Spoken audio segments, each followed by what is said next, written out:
আল্লাহ বলছেন তোমরা বান্দা মাটিটাকে কামড়াইয়া আঁকড়াইয়া ধরে রাখছো না, জমিনটাকে পৃথিবীটাকে আঁকড়াইয়া ধরে রাখছো না, কোনোভাবেই মরতে চাচ্ছ না। কিন্তু তুমি কি জানো না বান্দা, দুনিয়া যে তোমারে থাকতে দিবে না। তোমার দাদা মরতে চায় নাই, তোমার দাদা থাকতে পারে নাই। তোমার বাপ মরতে চায় নাই, তোমার দাদা বাপ থাকতে পারে না। এই পৃথিবীর কেউ মরতে চায় নাই, কিন্তু কেউ থাকতেও পারে না। তুমি থাকবা কেমন? আমি থাকবো কেমনি? আমার দাদারে তো আমি নিজ চোখে দেখছি, কই আমার দাদা তো এখন নাই। আমার নানিরে আমি নিজ চোখে দেখছি, কই তারা তো নাই। আমার মা, আমার বাবা, আমার দাদা, চাচা, মামা, ফুফা, খালু, কত মানুষ। মা আছেন এখনো, বাবা নাই। আমার সেই সুন্দর চেহারার বাপ ওনায় তো অনেকদিন হয়েছে আর দেখি না, এখন খবরে চলে গেছেন সেই কত আগে। দুনিয়া আমারে থাকতে দিবে কেমনে? নওজোয়ান ভাই, তোমারও তো থাকতে দিবে না।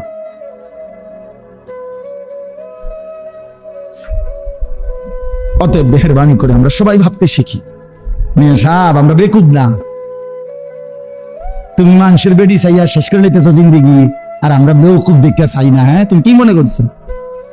তুমি ভাত খাইয়া বড় হইলে, আমি চিড়ে খাইয়া বড় হয়েছি। হ্যাঁ, তুমি কি তা ভাবছো? চালা, আমরা বেউকুফ, বেউকুফ। হ্যাঁ, আমরা পড়ালেখা করি নাই, বুঝি না।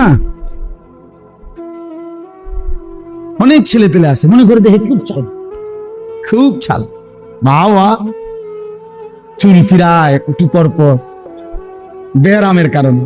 যত লোক ছেলে পেলে দেখবেন চুল পিছনে দিকে প্রতিবন্ধী। হ্যাঁ, একেবারে কোনো সন্দেহ না, যে কোনো ভালো ডাক্তার দেখাইলে বলবে তুমি প্রতিবন্ধী। কেন বলে? কেন প্রতিবন্ধী? কারণ হইল তোমার চুল এটা তোমার অসুবিধা হয়, তুমি নিজেই বুঝতেছো এটা অসুবিধা হয়, একটু পর পর পিছনের দিকে ফিরাইতে হয়। তা তাইলে তুমি এটা বড় করে বানাইলা কেন? এটা রাখলা কেন? আর যদি বলে আমার অসুবিধা হয় না, তো এটা পিছনের দিকে ফিরাও কেন? অসুবিধা হইলে বড় রাখলা কেন? আর অসুবিধা না হইলে পিছনের দিকে এটা ফিরাও একটু পর পর। কারণ হইলো তোমার ব্রেনের সমস্যা, তোমার যে মানসিক সমস্যা, প্রতিবন্ধী তুমি। এই কারণে তোমারে শয়তানে তোমারে এমন এক ফালতু কাম লাগাইয়া দিছে, তুমি বুঝলাও না। হায়, এত সুন্দর যৌবন, এত সুন্দর শরীর, অথচ তোমারে লাগাই দিছে মোবাইলে, নারীতে, আর এই অস্থিরতার বেহায়াপনা, আর এই টুঁটো আড্ডাগিরি। অথচ যুবকের হাতে পৃথিবী গড়ে, যুবকের হাতে পৃথিবী গড়ে। কর্মের সমস্ত উদ্দীপনা তো নওজোয়ানের, মেহনতের সমস্ত শক্তি তো আল্লাহ রাখছে যুবকের মধ্যে। বাচ্চা তো বাচ্চাই, মুরব্বী বয়স্ক তো বয়স্কই, শক্তি তো কেবল যৌবনী। কোরআন শরীফে আছে আল্লাহ পাক শিশুকালকে বলছে দুর্বল, বৃদ্ধকালকে আল্লাহ বলছে দুর্বল, শুধু যৌবন কালকে আল্লাহ বলছে কুওয়াতান, কুওয়াত, শক্তি। কিছু করলে তো যৌবনই করবে। এজন্য চলেন ফিকির করি, ভাবতে শিখি। কেন আল্লাহকে ছেড়ে দেব? কেন আখিরাত ভুলে যাব আমরা? আমার ভাই, আপনারাই বলেন। এই অল্প কয়েকজন মানুষ আমরাই ভাবি কেন কেন ভাইয়া নামাজ ছেড়ে দিল, কেন আখিরাত ছেড়ে দিল? আল্লাহ বলেন কাল্লা বাল তুহিব্বুনাল আজিলা। আমার বান্দার কোনো কারণ নাই, তোমরা দুনিয়াটাকেই ভালোবেসে ফেলছো। ওয়া তাদারুনাল আখিরা, আর আখিরাতকে ছেড়ে দিয়েছো। আখিরাতকে ছেড়ে দিও। আখিরাতকে যে ভুলে যায়, আল্লাহর সামনে দাঁড়ানোকে যে ভুলে যায়, বিশ্বাস করেন তার জীবনে আর কোনো নিয়ন্ত্রণ থাকে না। সে একবার এটা কলজার মধ্যে থেকে সরায় ফেলে, আর হুজুরের কথা রাখবে না। প্রত্যেক কথা হুজুরের এটা নিয়ে আনিস পারেন, সবকিছুতে হুজুরের। হ্যাঁ, কোরআন কিতাব লইয়া বাড়াবাড়ি করো। হ্যাঁ বেটা, রাখো। এই যে একটা মানসিকতা, বাজারে ইসলামের আইনো না, ব্যবসাতে ইসলাম আইনো না, রাজনীতিতে ইসলাম ধরো না, হ্যাঁ, রাষ্ট্র পরিচালনার ক্ষেত্রে ইসলাম আইনো না। এই জায়গায় জায়গায় এরকম ক্রস দিতে দিতে, বাদ দিতে দিতে উনি মনে করছে বুদ্ধিমান, উনি মনে করছেন চালাক। একটা পর্যায়ে আইসা আল্লাহ তাআলা বলেন ওয়াতাদারুনাল আখিরা, মূলত আখিরাতকে ছেড়ে দিছো আর দুনিয়াটাকেই মহব্বত করে নিছো। তো মনে রাখো, তুমি মানো কিংবা না মানো, স্বীকার করো বা না করো, আল্লাহ তাআলা বলছেন, মরতে চাও বা না চাও, তুমি আখিরাত বুঝো বা না বুঝো, তোমারে কিন্তু হাসরের ময়দানে যাইতেই হবে। কথা বলেন না কেন? মরতে হবে, কথা বলেন না, যাইতে হবে শেষ পর্যন্ত। কোনো সন্দেহ নেই, কোনো সন্দেহ নেই। রাষ্ট্রের অনেক আইন কানুন জানি না বলে আমি, তাই বলে আইন বাদ হয়ে যায় না। এটা আমার দোষ, আমি জানলাম না। কথা বোঝেন নাই আমি? যেন আমরার গাড়ি শহরে বন্দরে অনেক সময় গাড়ি পুলিশ চেক করে, এটা দেওয়া জিগায়, ওটা জিগায়। তো এখন হয় যদি বলে যে আপনার এটা নাই, আপনি এটার ফাইন দিতে হবে, জরিমানা। মানে আমি যদি বলি যে স্যার আমি তো এই আইন জানি না, তো উনি কি বলবো, আপনি যেহেতু আইন জানেন না আপনারা ছেড়ে দিলাম। এটা নিয়ম না? না আপনি আইন জানেন না কা, এটা তো আমার বিষয় না। এই জন্য ভাইয়া, আমি আপনি যদি স্বীকার করি বা না করি, বুঝতে চাই বা না চাই, আখিরাত নিশ্চিত, হাসরের ময়দান নিশ্চিত। আল্লাহ বলেন, সেই হাসরের ময়দানে যখন আসবা, তো বান্দা তোমাদের দুইটা অবস্থা হবে।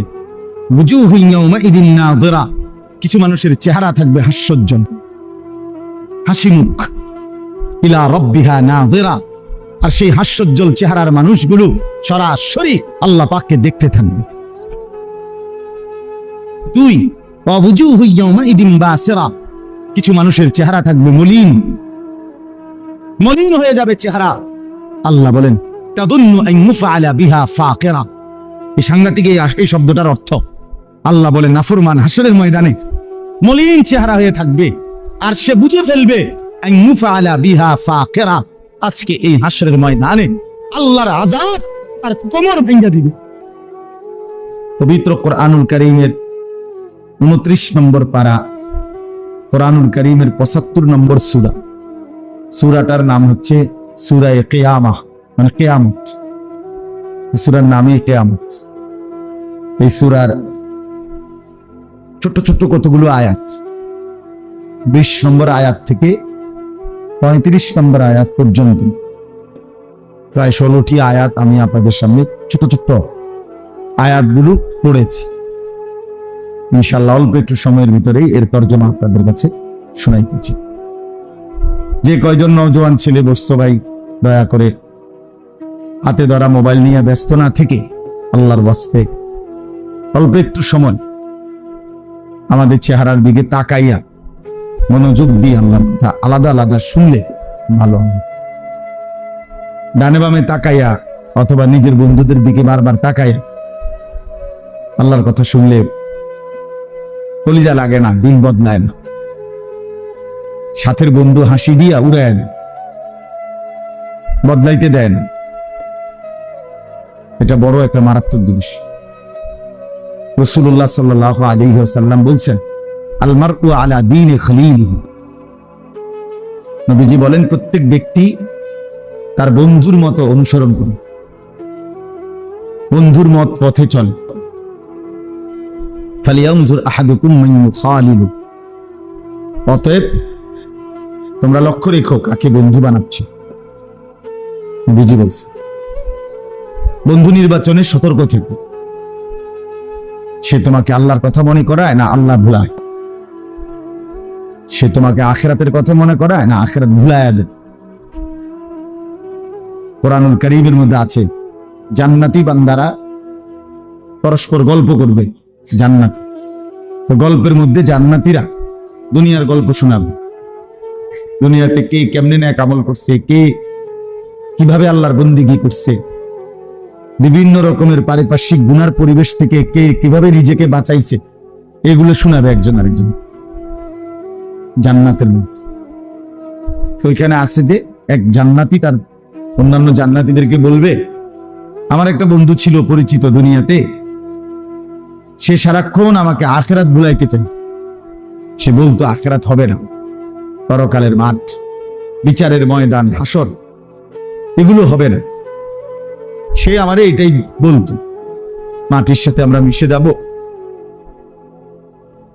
হাড্ডি অস্থি মজ্জা সবকিছু মাটির সাথে মিশে যাবে, কোথায় পাবে কি, এগুলো হবে না।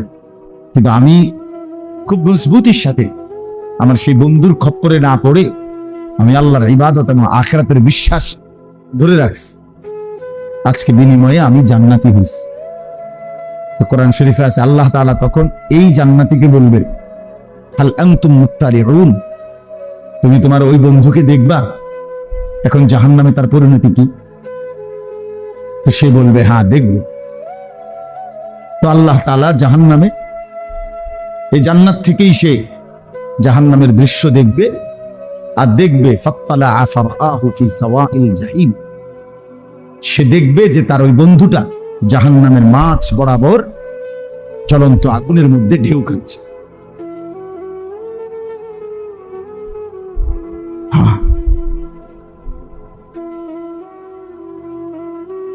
তখন সে চিৎকার দিয়ে বলবে,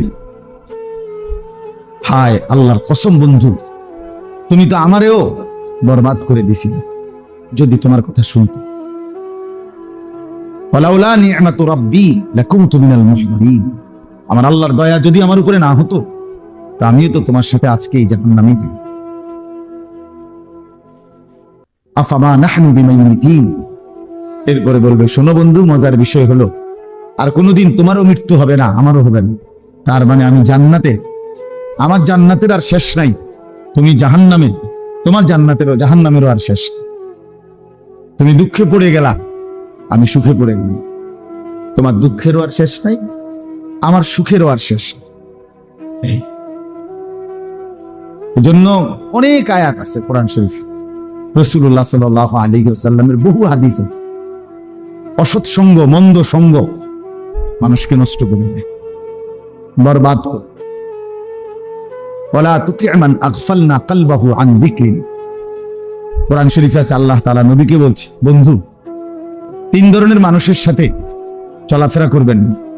নবীকে আল্লাহ বলছে, এক, যার অন্তর আমি আল্লাহর স্মরণ থেকে গাফেল, যার দিলের মধ্যে কখনো আল্লাহর কথা মনেই পড়ে, কতদিন হয় নামাজ পড়ে না, মনেও নেই, কতদিন হয় ফজরের নামাজ পড়ে না, জানেও না, কোনদিন আল্লাহর কোরআন পড়তেও জানে না, কখনো একটু আল্লাহর জিকির তাসবিহ করবে, আল্লাহরে কোনো সময় ডাকবে একটু নীরবে, রাতে কিংবা দিনে, একাকী কিংবা প্রকাশ্যে, খবরন সারাক্ষণই দুনিয়া, খানা, খাদ্য, বাজার, ব্যবসা, টাকা পয়সা, আয় রোজগার, চাল ডাল, তেল, সাবান, বন, চা, বিস্কুট, বিড়ি, সিগারেট, মোবাইল, নাচ গান, জিনা, ব্যভিচার, দৃশ্য, অশ্লীলতা, বেহায়াপনা, অসভ্যতা, খালাস, এই জিনিস। আল্লাহ বলেন এমন মানুষের সাথে চলাফেরা করবে। দুই নম্বরে আল্লাহ পাক বলেন সর্বদাই যে মনের ইচ্ছা মতো চলে, তার মনে যা চায় তাই বল, তাই কর, এই মানুষ ফালতু মানুষ, আপনি তার সাথে চলবেন। চুল এগুলো এমন কেন, আমার মন চাইছে, জামা এমন কেন, আমার মন চাইছে, তুমি ঘুরতেছো কেন এখানে, আমার মন চাইছে, নামাজ পড়ো না কেন, মন চাইছে, ঘুমাচ্ছ কেন এখন, এখন তো ঘুমের টাইম না, সকাল 9টা বাজে, আমার মন চাইছে, রাত 2টা বাজে গেছে, ঘুমাচ্ছ না কেন, আমার মন চাইছে, ঘুমাবো না। আপনার মানে জিন্দেগির কোনো কি নাই, নিয়ম কানুন নাই, মনে যা চায়, জন্তু জানোয়ারের মতো, কুকুর বিড়ালের মতো, হাইওয়ানের মতো তাই। আল্লাহ তাআলা বলেন বন্ধু এমন ফালতু মানুষের সাথে চলাফেরা করবেন। 3 নম্বর, ওয়া কানা আমরুহু ফুরুতা, প্রত্যেক কাজে যে সীমা লঙ্ঘন করে, আল্লাহর হুকুমের উপরে সীমা লঙ্ঘন করে, আল্লাহর হুকুম তো পালন করেই না, তদুপরি বাড়াবাড়ি করে, সীমা লঙ্ঘন, মিথ্যা বলে তো এটার উপরে কোনো আফসোসও নেই, অন্যায় করে তো এটার উপরে কোনো অনুশোচনাও নেই, কোনো বিব্রতও না, হারাম খাচ্ছে, সুদ খাচ্ছে, বেপর্দা, বেহায়া, কিন্তু এতে কোনো আফসোস নেই, অহংকারী, সীমা লঙ্ঘন।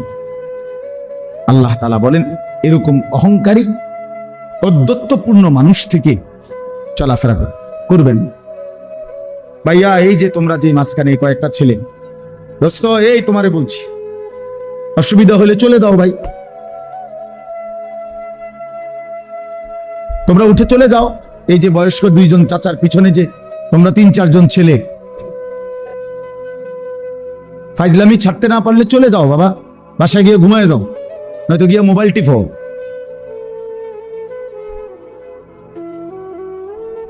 ফালতু মানুষ আমার পছন্দ না। কোন গাফেল লোককে বলে কোনো লাভ নেই, একজনকে বললে মানে। এতগুলো মানুষের সামনে ওলামায়ে কেরাম কথা বলতেছে, ওরা প্রথম থেকেই হাসি মজাক করতেছে। হ্যাঁ, অনেক বেশি বিশ্বাস করেন। একজন মানুষও যদি বোঝেন, মানে আমরা আমাদের সন্তানদের কাছে, বর্তমান আমাদের কিশোর তরুণ নওজওয়ানদের কাছে রীতিমতো আমরা হেরে গেছি। মা বাবা আত্মীয় স্বজন কারো কোনো নিয়ন্ত্রণ, সে কাউরে তোয়াক্কা করে।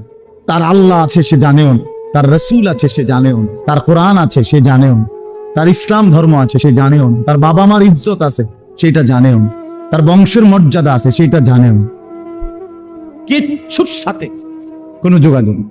চুল, চেহারা, লেবাস, জামা, কথাবার্তা, স্টাইল, সারাদিনের হাঁটা চলা সবকিছুই বেঈমানের মতো, কাফের মতো। কোনো না কোনো মুশরিক, কোনো না কোনো নাস্তিক, কোনো না কোনো বেঈমানকে অনুসরণ।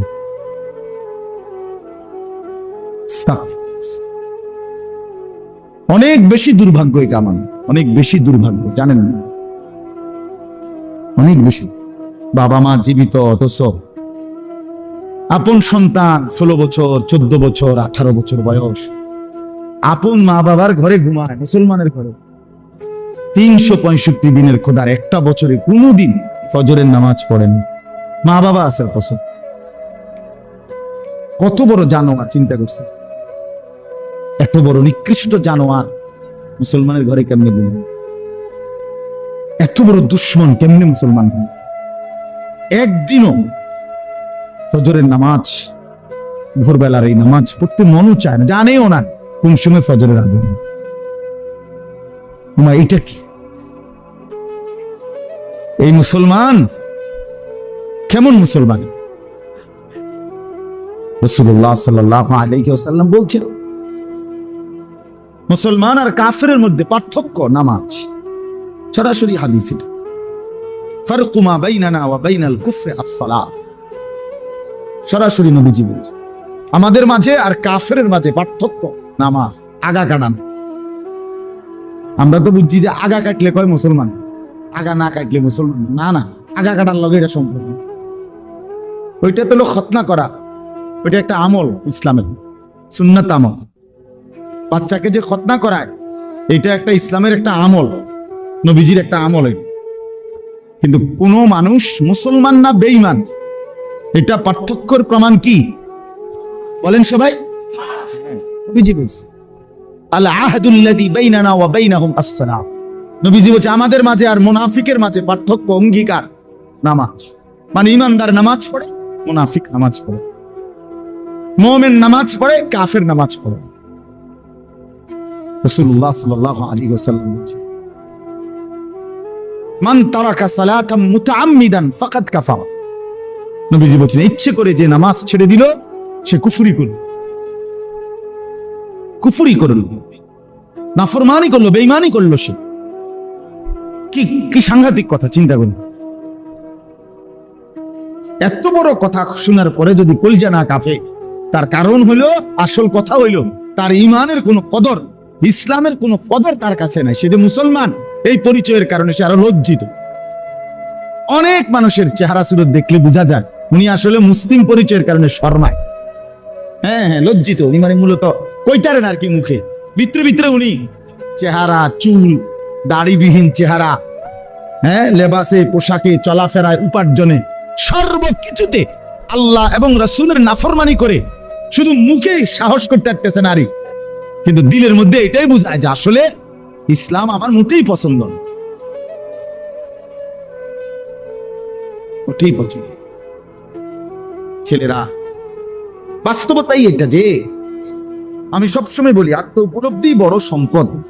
আমি যদি এতটুকু না বুঝলাম আসলে আমি কে, আমি কোত্থেকে আসলাম, আমার কি, আমারে কে পাঠাইলেন, আমারে কি করতে বললেন, আমি করতেছি কি, এত্তুর দিমাগ, এত্তুর আকল যদি কারো মাথায় না ধরে, এ মানুষ মুসলমান তো দূরে থাক, আর এতে মানুষ হয় কেমন? যার এতটুকু কমন সেন্স নাই, এতটুকু আকল দিমাগ নাই। বলো ভাই, তোমরা যারা এইখানে বসা অনেক ছেলে, তোমরা চেহারা দেখলে বুঝাই যায় এক ওয়াক্ত নামাজ পড়ো। আমার নাহলে আমি দাঁড় করাই দেব, বেনামাজির দাঁড় করাই আমি। বেনামাজি তো অসভ্য, আর অসভ্যরে চিনা যায়।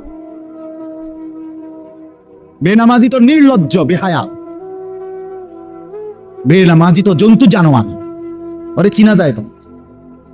ওর চেহারার মধ্যে কোনো রসকস থাকে না, দয়া মায়া থাকে না, সৌন্দর্য থাকে না, ভদ্রতা থাকে না, মানবতা থাকে না, ইনসানিয়ত থাকে না, মনুষ্যত্ব থাকে না। আল্লাহ তাআলা সমস্ত গুণ, উত্তম আখলাক, জীবনের সকল সৌন্দর্য বেনামাজি থেকে ছিনায় নেয়। আর বান্দা যখন নামাজ পড়ে, খোদার কসম আল্লাহ কোরআনে বলছে, বান্দা পুরা নামাজে আমি আল্লাহ সরাসরি তোমার দিকে তাকায় থাকি। আল্লাযী ইয়ারাকা হিনা তাকুম ওয়া তাকাল্লুবাকা ফিস সাজিদিন। রব্বুল আলামিন বলেন, বন্ধু আপনি যখন নামাজে দাঁড়ান, আমি আল্লাহ সরাসরি আপনাকে দেখি। ওয়া তাকাল্লুবাকা ফিস সাজিদিন, আপনি যখন আমার বান্দাদের সাথে রুকু দেন, সেজদা দেন, আমি আল্লাহ তখনও আপনাকে সচক্ষে দেখি, পুরা দেখতে থাকি। আল্লাহর রহমের নজর পড়তে থাকে তার উপরে। এই জন্য বাপ আমার, এ কেমন জিন্দিগি? আমার কথা এত বিবেক তো থাকবে, এতটুকু আকল যদি কাজ না করে, আমি কেন আসলাম, কোত্থেকে আসলাম, কে পাঠাইলো আমারে, কেন পাঠাইলো? এক ওয়াক্ত নামাজ পড়তে মন চায় না, এটা কি ধরনের মুসলমান ভাই? একটাবারও কি তোমরা ভাবো না? ছেলেরা বলো ভাই, কোনদিন যে ফজরের নামাজ পড়ো না, তোমার কি কোনদিন মনে পড়ে না যে তুমি কিসের মুসলমান?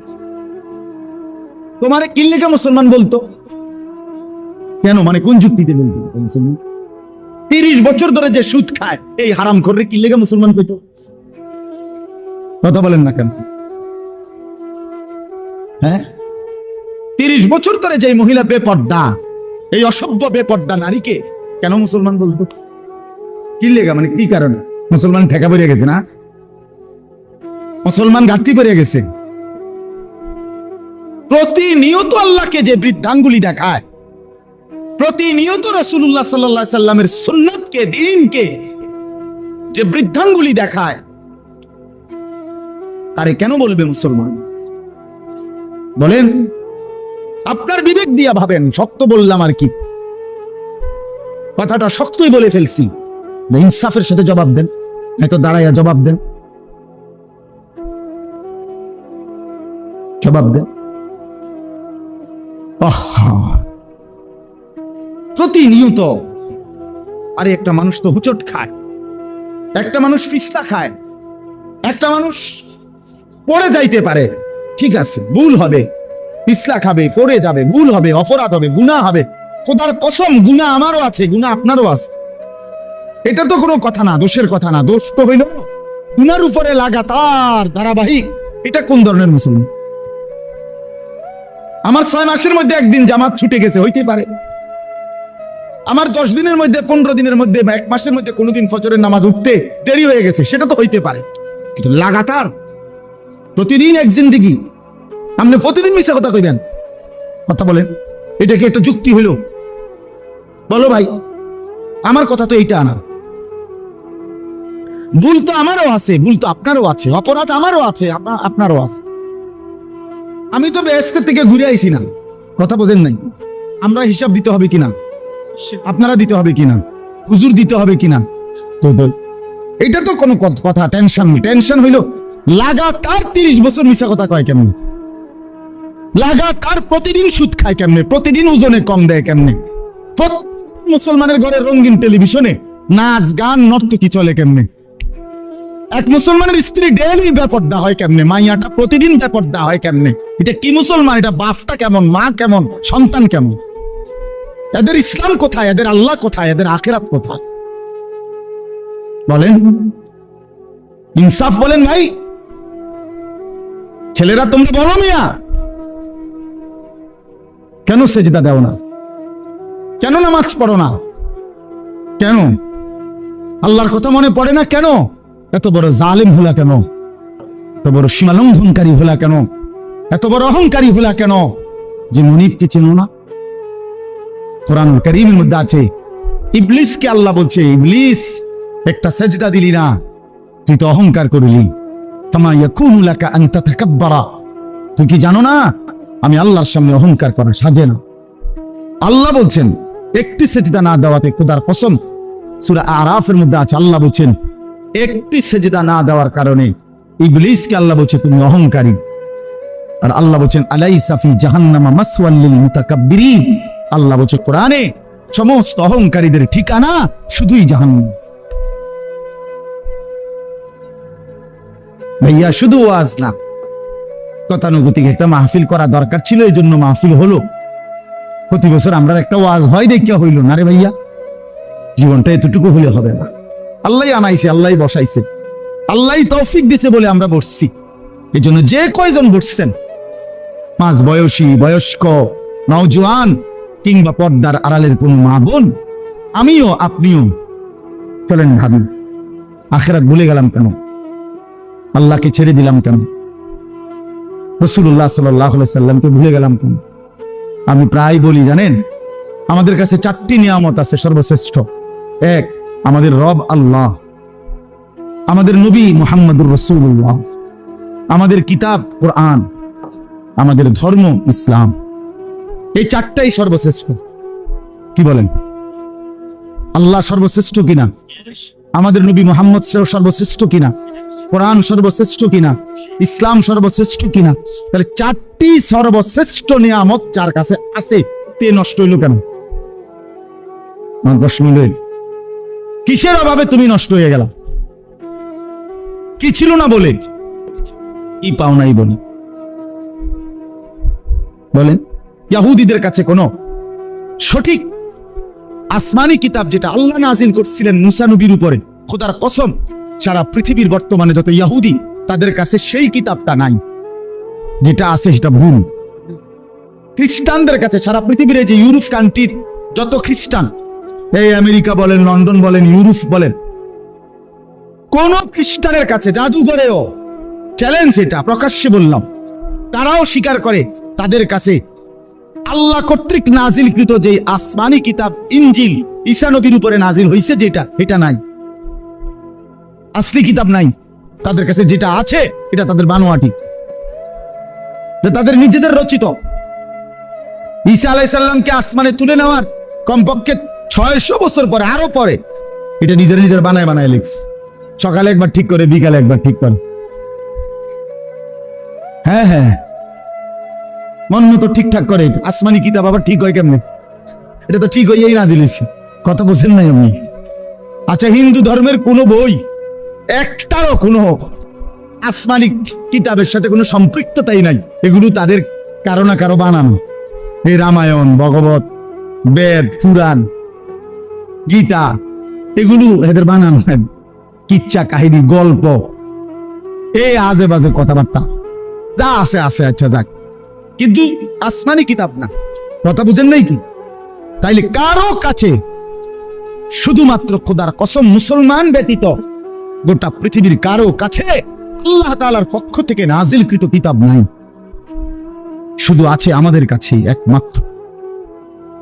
1500 বছরে আগে নবী সাল্লাল্লাহু আলাইহি সাল্লামের উপরে ঠিক যেই অক্ষরে নাজিল হয়েছে, যেই শব্দে, যেই অক্ষরে, ওই অক্ষর, ওই শব্দ, ওই উচ্চারণ, ওই তেলাওয়াত, ওই মাখরাজ, ওই হুবহু তরজমা, তাফসীর, ব্যাখ্যা, বিশ্লেষণ, আমল আজকে 1500 বছর পর্যন্ত অবিকল, অবিকৃত এখনো আছে। আলহামদুলিল্লাহ, আলহামদুলিল্লাহ। তাহলে আমাদের কাছে নিখুঁত কোরআন আছে। আমাদের নবী সর্বশ্রেষ্ঠ নবী। সব নবী শুধু নবী, আমাদের নবী সর্বশ্রেষ্ঠ নবী। সব নবী শুধু নবী, নিজ নিজ অঞ্চলের নির্ধারিত সীমানা পর্যন্ত নবী। কেউ 200 বছর, কেউ 300 বছর, কেউ ধরেন 950 বছর, কেউ 400 বছর, কেউ 300 বছর ধরেন। যেই নবী যেদিন হায়াত পাইছে অদ্দিনের নবী। আমাদের নবী সাল্লাল্লাহু আলাইহি ওয়াসাল্লাম ইসরাফিলের ফু দেওয়া পর্যন্ত, কিয়ামত পর্যন্ত তিনিই শুধু নবী। তিনি খাতামুন নবিয়্যিন, তিনি আখিরি নবী, তিনি আখিরি নবী। তাহলে তিনি সর্বশ্রেষ্ঠ নবী, তিনি সর্বশেষ নবী, তিনি পূর্ণাঙ্গ নবী। আমার ভাই, আমার বন্ধু, 1450 বছরের ভিতরে এই পর্যন্ত আমাদের নবীকে নিয়ে, নবীর জীবন নিয়ে, নবীর প্রতি ঘন্টা মিনিট সেকেন্ড নিয়ে আপনজন দুশ্মন বন্ধু শত্রু পক্ষের বিপক্ষের সবাই পরীক্ষা নিরীক্ষা করছে, গবেষণা করছে, পর্যালোচনা করছে নবীজির জীবন নিয়ে। বন্ধুদের কাছেও তিনি শ্রেষ্ঠ, দুশ্মনের কাছেও তিনি শ্রেষ্ঠ। রাসূলুল্লাহ সাল্লাল্লাহু আলাইহি সাল্লামের সাজ গোজ, চলা ফেরা, উঠা বসা, চাল চলন, কথাবার্তা, লেনদেন, আয় রোজগার, ঘর সংসার, রাষ্ট্র, দেশ, জাতি, রাজনীতি, রাষ্ট্র পরিচালনা, সকল বিষয়ে সমস্ত ইমানদারদের কাছেও তিনি সর্বশ্রেষ্ঠ, সমস্ত বেঈমানদের কাছেও তিনি শ্রেষ্ঠ। তারও গবেষণায় এই পর্যন্ত পৃথিবীতে আল্লাহ রাসূল সাল্লাল্লাহু আলাইহি সাল্লামের চাইতে শ্রেষ্ঠ কোন মানুষ কারো গবেষণায় প্রমাণিত হয় নাই, তিনি শ্রেষ্ঠ। তাহলে কোরআন সর্বশ্রেষ্ঠ, রাসূল সর্বশ্রেষ্ঠ, ইসলাম ধর্ম পূর্ণাঙ্গ সর্বশ্রেষ্ঠ, আল্লাহ সর্বশ্রেষ্ঠ। এরপরেও এই 4টি নিয়ামত তোমারে দেওয়ার পরে তুমি হারায় গেলা কেন? তুমি নষ্ট হয়ে গেলা কেন? বরবাদ হয়ে গেলে কেন? আল্লাহ আমাদেরকে বুঝ দান করেন। আমার ভাই, আমি দেরি করতে চাচ্ছি না, এই রাত গভীরে এতটুকু বললাম ইনসাফের সাথে। ভাই, একজন হলে আমরা বুঝি, সব সময় বলি একসাথে সবাই বদলায় না, হবে না, আমি একদিনে সবাই বদলায় না। আমরা এটা এই নিয়তে বলিও না, আমরা জানি আমাদের শুধুই বলা জিম্মাদারি, পরিবর্তন কে হবে সেটা আল্লাহরই ফয়সালা। হেদায়েত আল্লাহই দেন, শুধু আল্লাহই দেন। চূড়ান্ত ফয়সালা কার হাতে? আল্লাহর হাতে, আল্লাহর হাতে, দুনিয়ার বিষয় ও আখিরাতের বিষয়। এই জন্য আমি অনুরোধ করলাম আর কি, আমরা যে কয়জন বসছি, বয়স্ক হোক আর মাঝ বয়সী হোক আর নওজোয়ান হোক, আমাদের ভাবা উচিত আমরা কেন আল্লাহকে ছেড়ে দিলাম। একটা যুক্তি তো দাঁড় করানো উচিত যে আমি এই যুক্তিতে আল্লাহকে ছেড়ে দিছি। কেন নামাজ ছেড়ে দিলাম ভাইয়া? একটা যুক্তি দাঁড় করান, আমি এই যুক্তিতে নামাজ ছেড়ে দিছি। হালাল উপার্জন কেন ছেড়ে দিলেন? যে আমি চাইছি হুজুর 10 বছর হালাল কামাই করে চাইছি, আমার সংসার চলে না। একটা যুক্তি দাঁড় করান। 10 বছর আমি সত্য বলে চাইছি, আমার জিন্দেগি চলে না, মিছা কথা ছাড়া। কই এমন কারো হয়েছে কি? তো বলে কেন ছেড়ে দিলাম আল্লাহকে? কেন ছেড়ে দিলাম রাসূলুল্লাহ সাল্লাল্লাহু আলাইহি সাল্লামকে? কেন কোরআনকে ছেড়ে দিলাম? কেন ইসলামকে ছেড়ে দিলাম?